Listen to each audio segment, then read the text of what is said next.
أعوذ بالله السميع العليم من الشيطان الرجيم من همزه ونفخه ونفخه بسم الله الرحمن الرحيم الحمد لله والصلاة والسلام على رسول الله لا حول ولا قوة إلا بالله ربي اشرح لي صدري ويسر لي أمري واحلل عقدة من لساني يفقهوا قولي ربي زدني علما السلام علیکم ورحمۃ اللہ وبرکاتہ۔ عزت دار بہنیں، عزت دار بھائی، پیارے بچوں، آپ سب کا ویلکم، استقبال ہے اس ہمارے سیرت نبی صلی اللہ علیہ وسلم کے ایپیسوڈ 24 میں۔ اور اللہ سبحانہ تعالیٰ سے دعا کرتا ہوں کہ اللہ سبحانہ تعالیٰ جو آج ہم سیکھیں گے سیرت میں، اللہ سبحانہ تعالیٰ اس پہ ہمیں عمل کرنے کی توفیق دے، اور اللہ سبحانہ تعالیٰ ہماری مدد کرے دنیا اور آخرت میں، آمین یا رب العالمین۔ لاسٹ ایپیسوڈ جو ہم سن رہے تھے، جس میں مسلمانوں کا مکہ میں رہنا دشوار ہو گیا تھا، اور اس کے ساتھ ساتھ یہ کہ ظلم کے پہاڑ بھی ان پر توڑے گئے، حتیٰ کہ یہ نہیں کہ باپ جو باپ نے بیٹے کو مارا، آقا نے غلام کو مارا، چاچا نے بھتیجے کو مارا، امیر نے غریب کو مارا، یعنی ہر جگہ ہر طرح سے بس ظلم آگے بڑھ ہی رہا تھا، ختم ہی نہیں ہو رہا تھا۔ جو ظلم کے بادل ہیں وہ اوپر ہی تھے۔ پھر اللہ سبحانہ تعالیٰ نے دین اسلام میں دو شعر ایسے ڈالے، ایسے لوگوں کو، دو لوگوں کو ہدایت دی، حمزہ اور عمر رضی اللہ عنہ کا۔ تو جب یہ آئے تو پھر جو ظلم کے بعد چھٹ گئے۔ اب یہاں سے ہمت آتی ہے، یہاں سے ہمت ملتی ہے، مانوں کو ظلم کا خاتمہ ہو جاتا ہے، اور اللہ سبحانہ تعالیٰ کہتا ہے کہ اب تمہاری ہمت ہے تو ظلم کر کر بتاؤ۔ یعنی مشرک کمزور پڑ گئے تھے، یہ سمجھ گئے تھے کہ پہلے سب سے پہلے حمزہ رضی اللہ تعالیٰ عنہ اسلام قبول کر لیا، پھر اس کے بعد عمر رضی اللہ تعالیٰ عنہ اسلام قبول کر لیا، اب اگر ہم اور اب ظلم کریں گے، یعنی ان کے اوپر اگر ہم کوشش کریں گے تو پھر ہمارا سب سے زیادہ نقصان ہوگا۔ رسول اللہ صلی اللہ علیہ وسلم کی عمر 46 تھی، یعنی نبوت کا 6واں سال تھا۔ یہ بات ہم نے یاد رکھنا ہے کہ آپ صلی اللہ علیہ وسلم کی عمر 46 سال اور نبوت کا 6واں حصہ۔ اب مسلمانوں کو ایک نئی طاقت مل گئی تھی، یعنی ظلم کا خاتمہ بالکل عنقریب تھا۔ لاسٹ ایپیسوڈ میں ہم نے یہ بھی جانا تھا کس طرح حمزہ رضی اللہ تعالیٰ عنہ نے اسلام قبول کیا، اور اس کے بعد کس طرح عمر رضی اللہ تعالیٰ عنہ نے اسلام میں آتے ہیں۔ اس واقعے پر ہلکی نظر ڈالی تھی، لیکن یہ بڑا تفصیلی موضوع ہے، بڑا تفصیلی چیز ہے، لیکن ہم نے کوشش کیا کہ جتنا ہو سکے ایپیسوڈ 23 میں کہ حمزہ رضی اللہ تعالیٰ عنہ اور عمر رضی اللہ تعالیٰ عنہ کے بارے میں مختصر بتائیں۔ پھر ان دونوں کے بعد اسلام میں ایک ایسی طاقت ملتی ہے، اللہ سبحانہ تعالیٰ نے ایک ایسی قوت ڈالی، تمام مسلمان کعبے کے سامنے نماز پڑھتے، یعنی اس سے پہلے کوئی کسی کی ہمت ہی نہیں تھی رسول اللہ کے علاوہ کہ کعبے کے پاس جا کر نماز پڑھے۔ جب ہی آتے ہیں تو پھر رسول اللہ صلی اللہ علیہ وسلم کعبے کے پاس جاتے ہیں، نماز پڑھتے ہیں، اور تمام مسلمان۔ اب آتے ہیں آگے، رسول اللہ کی عمر 47 اور نبوت کا 7واں سال شروع ہوتا ہے۔ یعنی آپ یہ نوٹ رکھنا ہے آپ کو کہ 46 ہو گزر گیا ایک سال، اب آیا 47 کی شروعات میں، نبوت کا 7واں سال، اور آپ کی عمر صلی اللہ علیہ وسلم کی 47۔ اب ابو طالب جو ہے آپ صلی اللہ علیہ وسلم کے چاچا، یہ تمام چیزیں دیکھ رہے تھے، کیسے ہمارے بھتیجے پر حملے ہو رہے ہیں، اور اس کے ساتھ ساتھ یہ ہے کہ ابو جہل اور دوسرے بڑے بڑے سردار رسول اللہ کے پیچھے پڑ گئے، حتیٰ کہ کوشش کر رہے تھے کہ ان کو مار دے جان سے، لیکن کامیاب تو نہیں ہوئے۔ لیکن یہ سوچ رہے تھے کہ اب میں کیا فیصلہ لوں، کیا کروں، یعنی ہر حال میں محمد کی تو حفاظت کرنی ہے صلی اللہ علیہ وسلم، اس کے لیے چاہے کتنی بھی بڑی قیمت ادا کرنی پڑے۔ یعنی ابو طالب بہت سوچ رہے تھے کہ میں کیا ایسا قدم اٹھاؤں جس سے محمد کی جان بچا لوں صلی اللہ علیہ وسلم۔ ادھر قریش کے سردار کمزور پڑ گئے تھے، یعنی آپ جو بڑی بڑی ڈینگیں مارنے والے، بڑے بڑے وعدے کرنے والے، بڑے بڑے سردار، بڑے بڑے سونے چاندی رکھنے والے، ان کو پتہ چل گیا کہ مسلمان سے اب لڑ جھگڑ کر کوئی فائدہ نہیں۔ یعنی پہلے جب ظلم کیا تو ظلم وہ برداشت کر دے، اب برداشت نہیں کر سکتے کیونکہ پاس تو اب اچھی سی طاقت آ گئی۔ اب اگر ہم ظلم کریں گے تو ظلم کے بدلے ایک اور بندہ مسلمان ہو جائے گا، تو اب ہم ایسا کیا کام کریں؟ یعنی ظلم جتنا کریں گے تو ایک اور بندہ آہستہ آہستہ اسلام میں داخل ہو رہا ہے۔ اب مشرقوں کی جو عقل ہے، یعنی پہلے جو گھٹنوں میں تھی، وہ اب عقل کام کرنے لگی۔ اب انہوں نے ایک نیا پلان بنایا، بالکل الگ، بالکل۔ اب انہوں نے سوچا کہ سب سے پہلے تو ظلم تو کر لیا، اب ہم ایک نیا پلان کرتے ہیں۔ یہ لوگوں نے سوچا کہ دین کی جو دعوت ہے، اس کا مطلب رسول اللہ صلی اللہ علیہ وسلم کو کوئی بڑی چیز چاہیے، یعنی آپ صلی اللہ علیہ وسلم دین کے نام پر انہیں شاید کوئی بڑی چیز چاہیے، تو اب ہم ان سے سودے بازی کرتے ہیں. ٹھیک ہے، یعنی کیا سوچ لیا ان لوگوں کی جو عقل تھی اب ٹھکانے آئی. اب یہ کہہ رہے ہیں کہ اب ظلم تو کر لیا لیکن رسول اللہ باز نہیں آ رہے، یعنی دعوت سے نہ باز آ رہے، نہ لوگوں کو راستہ بتانے سے، نہ ہماری دھمکیوں سے ڈر رہے ہیں. تو اب ہم کیا کریں؟ اب ان کی جب عقل میں یہ بات آئی کہ یہ دین جو لے کر اٹھے ہیں ان کا مقصد کچھ نہ کچھ تو ہے، یعنی کوئی بڑی چیز کمانا، کوئی مقصد تو ہوگا ان کا. اب ہم کیا کرتے ہیں؟ جاتے ہیں ان کے پاس اور ان سے جا کر پتہ کرتے ہیں کہ کیا ان کو چاہیے. اور یہ غریبوں کو پتہ نہیں پوری کائنات میں جس سورج کی جو کرنیں ہیں، جتنی چیزوں پر وہ گرتی ہے، وہ تمام چیزیں اس دین دعوت کے مقابلے کوئی معنی نہیں رکھتی. یعنی سورج کی کرنیں دنیا میں جتنی چیزوں پر گرتی ہے وہ تمام چیزیں ان دعوت کے مقابلے میں کچھ نہیں. لیکن ان غریبوں کو، ان فقیروں کو کیا پتہ دین دعوت. اب ان میں سے ایک شخص اٹھتا ہے، عتبہ بن ربیعہ، یعنی اس کا لقب بھی ہے ابو ولید، لیکن ہم اس کو عتبہ کہیں گے تاکہ آپ کنفیوز نہ ہو. ان میں سے ایک شخص اٹھتا ہے عتبہ بن ربیعہ، لیکن یہ نام یاد رکھے، عتبہ کو حمزہ رضی اللہ تعالیٰ عنہ قتل کرتے ہیں جنگ بدر میں. اب یہ تمام سردار بیٹھے تھے تو یہ اٹھتا ہے اور کہتا ہے کہ اے قریش کے لوگوں، کیوں نہ میں محمد سے بات کروں، ان کے پاس جاؤں، ان سے بات کروں صلی اللہ علیہ وسلم، تاکہ کوئی بات چیت کا حل تو نکلے. یعنی ان کے سامنے کوئی چند آفر رکھتا ہوں، اگر یہ قبول کر لیتے ہیں تو پھر بات بن جائے گی. یعنی میں ان کے سامنے جاتا ہوں، کچھ ایسے آفر رکھتا ہوں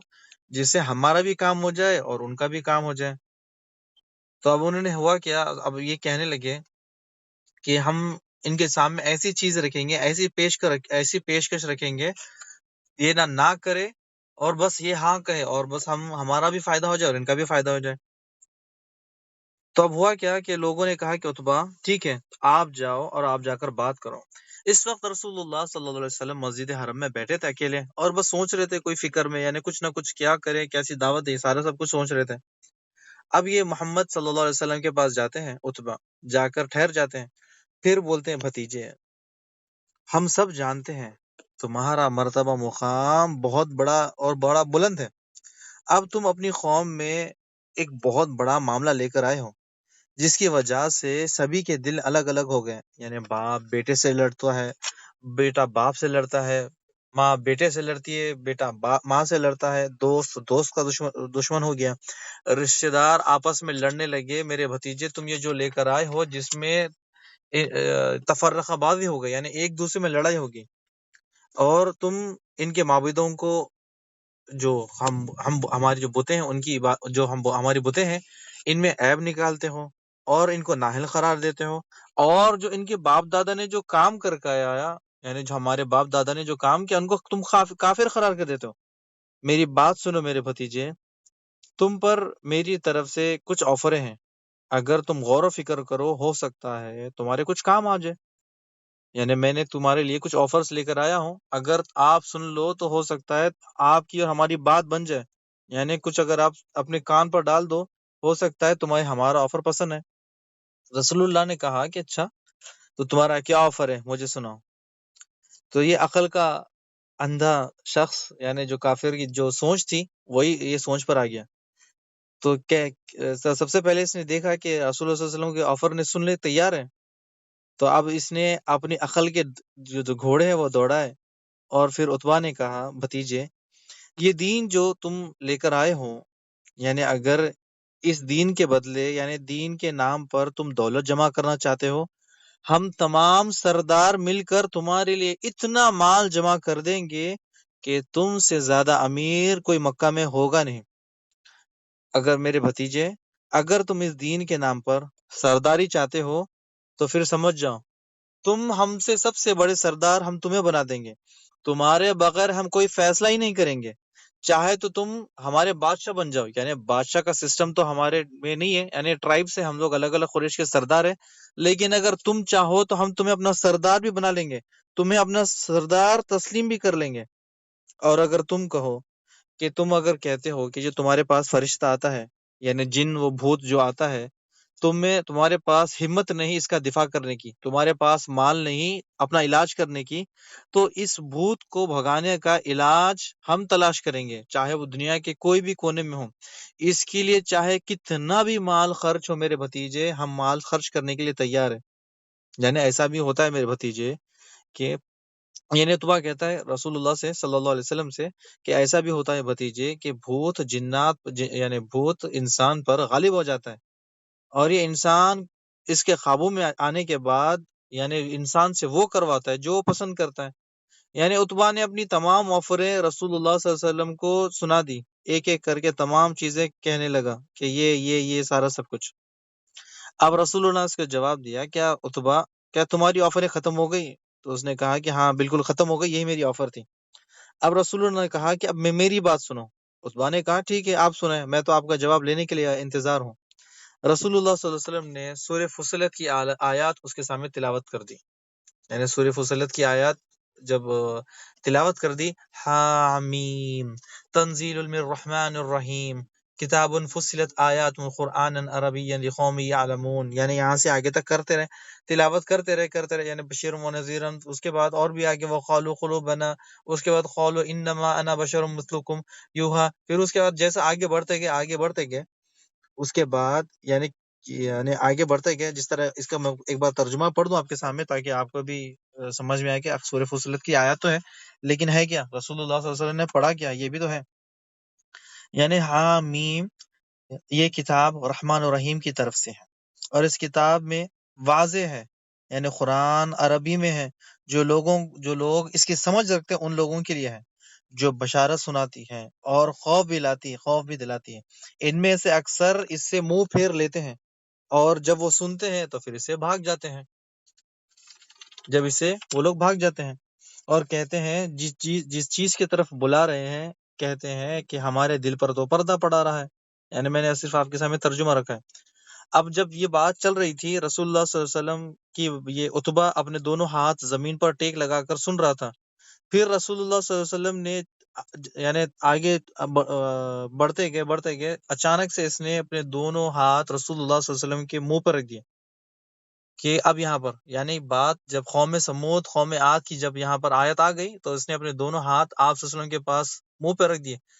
اور یہ سمجھ گیا کہ اب جس طرح ان کا کام تمام ہوا میرا بھی کام تمام ہو جائے گا۔ پھر رسول اللہ صلی اللہ علیہ وسلم آگے بڑھے، جب رسول اللہ صلی اللہ علیہ وسلم سجدے کی آیت آئی تو پھر آپ صلی اللہ علیہ وسلم نے سجدہ کیا۔ سجدہ کرنے کے بعد اتبا سے کہا، جو تم نے سنا ہے اور یا سن چکے ہو، اب تمہاری مرضی ہے، تم جانو اب یہ تمہارا کام، یعنی میرا جواب یہ قرآن کی آیت ہی تمہارے سامنے رکھ دی۔ اب اتبا وہاں سے سیدھا اٹھتا ہے اور سیدھا اپنے ساتھیوں کے پاس چلا جاتا ہے۔ یعنی تمام لوگ اس کا انتظار دیکھ رہے تھے کہ رسول اللہ صلی اللہ علیہ وسلم کو اس نے پیشکش کی، اور جب آئے گا تو اب یہ ان کی طرف دوڑ رہا تھا، یعنی ان کی طرف آ رہا تھا، تو تمام لوگوں نے دیکھ لیا کہ اتبا آ رہا ہے۔ جس طرح وہ مجلس میں سے خوشی کا چہرہ، یعنی جو ایک بڑا سرداری والا لیول جا کر رسول اللہ کے پاس گیا تھا، جب آتے وقت اپنا چہرہ اس طرح سے نہیں تھا، یعنی تمام سردار کہنے لگے واللہ اللہ کی قسم اتبا جس چہرے سے گیا تھا اس چہرے سے واپس نہیں آ رہا۔ جب اتبا سے کہا کہ کیا خبر ہے، کیا تم نے بات کی، اتبا نے کہا کہ خبر کیا ہے، خبر یہ ہے کہ میں نے ایک ایسا کلام سنا ہے، نہ پہلے ایسا کبھی کلام سنا تھا، واللہ محمد شاعر نہیں ہے، اور تم لوگ کہتے ہو کہ وہ جادوگر ہے، وہ جادوگر نہیں ہے۔ اے قریش کے لوگوں، میری بات سنو، میری بات مانو، یہ جو محمد صلی اللہ علیہ وسلم دین کا معاملہ لے کر آئے ہیں یہ انہی پر چھوڑ دو، یعنی یہ میری رائے ہے کہ جو وہ لے کر آئے انہی کے حال پر چھوڑ دو، ان کو زیادہ آپ لوگ ڈسٹرب نہ کرو۔ یعنی ایک اس شخص جو محمد صلی اللہ علیہ وسلم کو اس کے حال پر چھوڑ دو، اس کے اوپر تم لوگ نہ جاؤ، نہ اس سے تم لوگ الجھو، واللہ جو اس نے کلام سنایا ہے وہ ایسا کلام ہے، ایسا زبردست کلام ہے جو میں نے آج تک سنا ہی نہیں۔ یعنی اب میں اپنی رائے دیتا ہوں، میں تمہیں بتاتا ہوں کہ تم محمد صلی اللہ علیہ وسلم کو ان کے حال پر چھوڑ دو۔ جب محمد صلی اللہ علیہ وسلم دعوت لے کر اٹھیں گے، یہ کہنے لگا اتبا کہ جب محمد صلی اللہ علیہ وسلم دعوت لے کر اٹھیں گے اور جب تمام عرب ان کا دشمن بن جائے گا، جب ان کا قتل کر دے گا تو یہ تمہارا کام تو آسان ہو جائے گا۔ یعنی جب یہ دعوت لے کر صرف مکہ تک نہیں پہنچیں گے، مکہ کے باہر بھی جائیں گے، مدینہ جائیں گے، یمن جائیں گے، فلسطین جائیں گے، یعنی دور دور تک جائیں گے. جب یہ جائیں گے تو عرب کے تمام لوگ ان پر ٹوٹ پڑیں گے اور ہمارے مقابلے ان کی تعداد زیادہ ہے اور ان کا کام تمام کر دیں گے. اور اگر محمد صلی اللہ علیہ وسلم عرب پر غالب آ جاتے ہیں تو تم سمجھو کہ وہ بادشاہ ہے اور تمہاری بادشاہی ہے، یعنی ان کی عزت تمہاری عزت ہے، یعنی ان کا وجود سب سے بڑھ کر ہوگا. سرداروں، میرے دوستو، میں کہتا ہوں کہ تم محمد صلی اللہ علیہ وسلم کی جو زبان سے میں سن کر آیا ہوں وہ ایسا زبردست کلام ہے نہ، یہ انسانی کلام نہیں ہے. اب سرداروں نے کہا کہ عتبہ، محمد کا جادو تم پر چل گیا صلی اللہ علیہ وسلم، یعنی تم اپنی زبان سے محمد صلی اللہ علیہ وسلم کی باتیں کرنے لگے ہو. عتبہ نے کہا میں اس شخص کے بارے میں میری رائے یہ تھی، یعنی میں نے، تم لوگوں نے مجھے بھیجا، میں وہاں پر گیا، میں نے تمام باتیں سنی اور میں نے اپنی باتیں رکھی، لیکن میری رائے میں تم لوگ یہ ہے کہ اسے چھوڑ دو، اور اگر اس کے بعد بھی اگر تم لوگ میری بات نہیں سنتے تو پھر آپ سب کی مرضی. یعنی دیکھیں، عتبہ قرآن سمجھ گیا تھا، یعنی یہ اللہ کا کلام ہے، کسی معمولی انسان کا کلام نہیں ہے، لیکن ایمان دل میں جگہ ہی نہیں، یعنی اللہ سبحانہ تعالیٰ نے ہدایت کا راستہ ہی نہیں بنایا، اسی لیے تو یہ قتل ہوتا ہے جنگ بدر میں. اب پھر کہا کہ سرداروں ایک بار پھر سے میری بات غور کرو، میری بات سنو کہ محمد صلی اللہ علیہ وسلم کو ان کے ہاتھ پر چھوڑ دو. یعنی تمام یہ میٹنگ کے بعد سارا سب کچھ پھر اپنے اپنے گھر چلے گئے. اگلے دن صبح یہ تمام سردار پھر جمع ہوتے ہیں مکہ میں، جو مکہ میں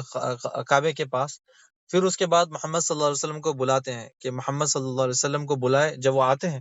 تو کہتے ہیں کہ دیکھو، عتبہ نے آپ کو کل جو آفریں کی تھی،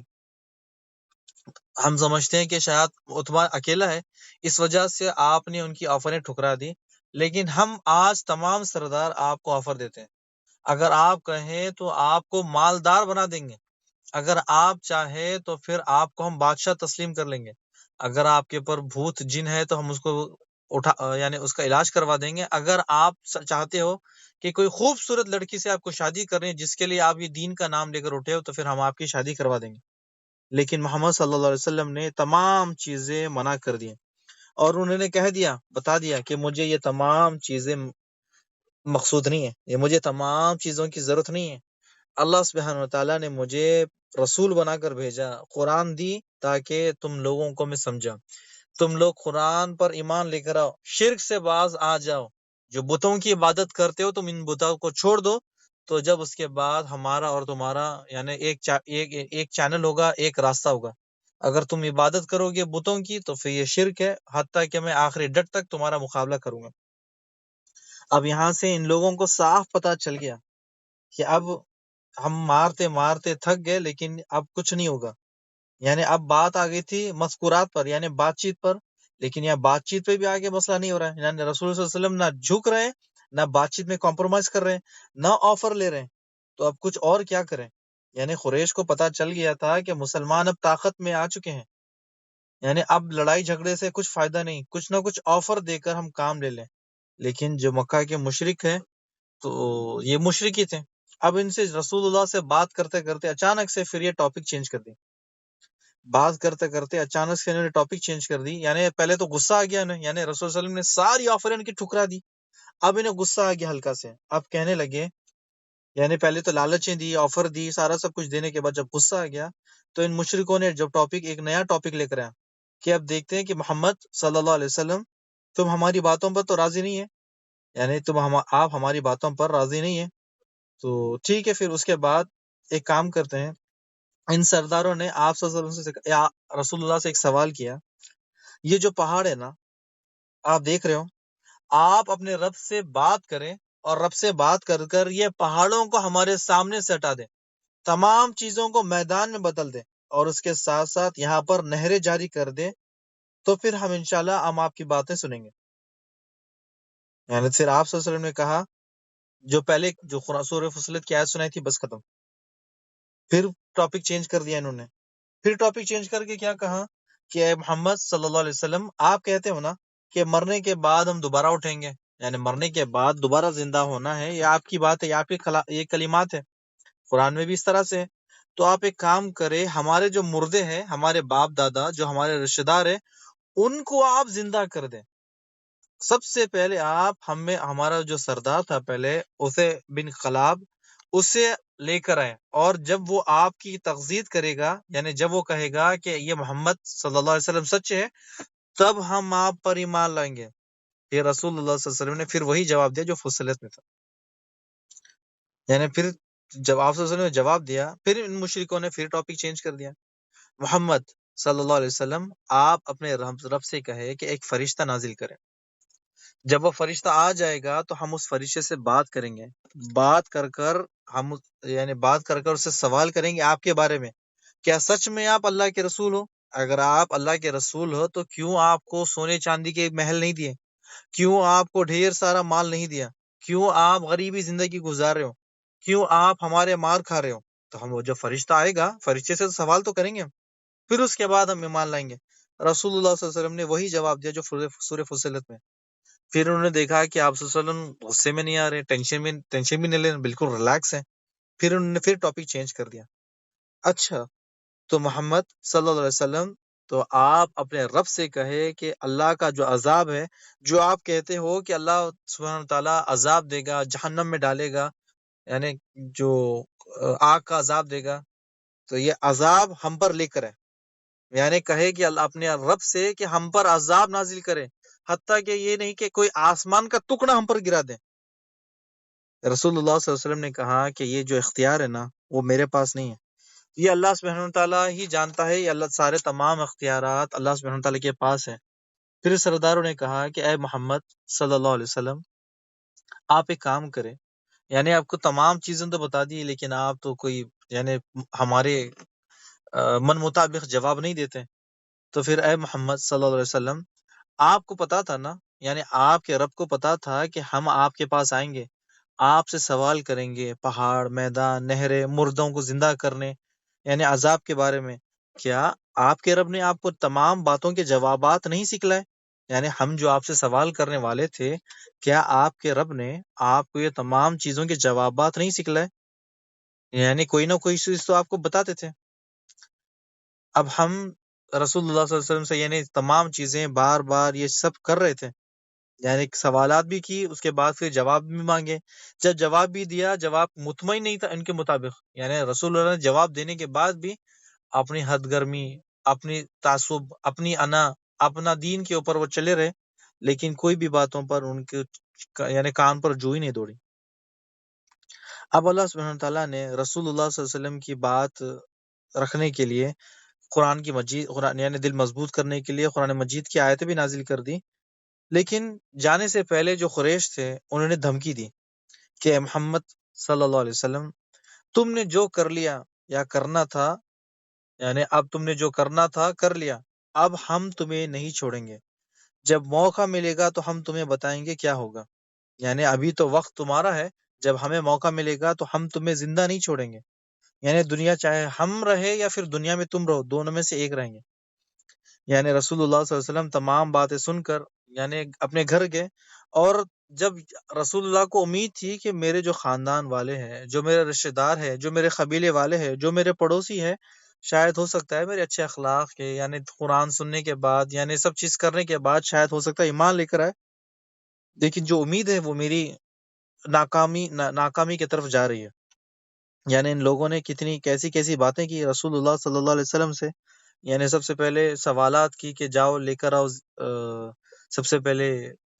میدان کر دو، نہروں کو لے کر آؤ، پہاڑ کو اٹھا دو، مردوں کو زندہ کرو، ہم پر عذاب لے کر آؤ، تو یعنی تمام چیزیں لے کر آئے۔ رسول اللہ صلی اللہ علیہ وسلم بہت پریشان ہو گئے کہ اب یہ کیا کریں، لیکن اب یہ کیا کر سکتے ہیں، یعنی رسول اللہ صلی اللہ علیہ وسلم اپنی مرضی سے کچھ نہیں کرتے، یہ تمام چیزیں اللہ سبحانہ تعالیٰ ہی آپ کو بتاتا ہے، یعنی ایک ایک کر کے رسول اللہ صلی اللہ علیہ وسلم کی جو نشانیاں ظاہر ہونا، رسول اللہ صلی اللہ علیہ وسلم کے بارے میں آنا، یہ تمام اللہ کی مرضی کے مطابق ہے۔ آپ رسول اللہ اگر اللہ چاہتا تو آپ کو بچپن سے ہی نبی رسول بنا کر لوگوں کے سامنے رکھتا، جس طرح عیسیٰ علیہ السلام تھے اپنی ماں کی پیٹ سے بولنے لگے، لیکن اللہ سبحانہ تعالیٰ کا ایک وقت مقرر تھا، اور اس مقرر وقت پر رسول اللہ صلی اللہ علیہ وسلم کا نزول ہونا تھا۔ اب یہاں پر یہ باتیں تمام چیزیں ہو گئی کہ کس طرح سے قریش کی اور رسول اللہ صلی اللہ علیہ وسلم کی بات چیت ہونے لگی، کہ اس کے بعد اب یہ بھی تھک گئے، یعنی اب ہم کیا کریں، یعنی